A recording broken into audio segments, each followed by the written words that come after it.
Digər tənqid millətçiliyin Hitler, nasizm, faşizm, irqçilik bu kimi ideyalarla əlaqələnməsinə görədir. Çox təbii düşüncədən qaynaqlanır, çünki 20-ci əsrin ən böyük hadisəsi deyilə bilər. Hitlerin hakimiyyətə gəlməyi olsun, istəyir nasist Almaniyasının daxili siyasət olsun, istəyirsə də bəşəriyyətin ən böyük 2-ci Dünya müharibəsini deyə bilərik.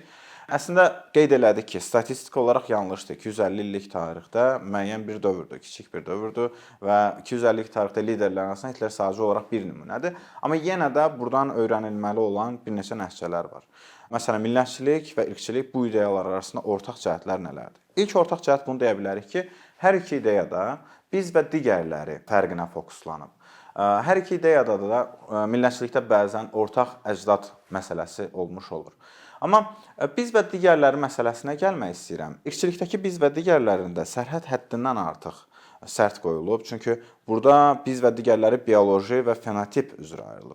Millətçilikdə isə xüsusilə bunun sivil formasında bura biz həm də digər siyasi düşüncələr də əlavə edirik ki, insanlar artıq başqa bir millətin üzvü də ola bilirlər. Və yaxud kültürel anlayış olduqda bu bir neçə nəsillə olur, amma yenə də millətçilik nisbətən daha çox inklüzivliyə açıq olmuş olur.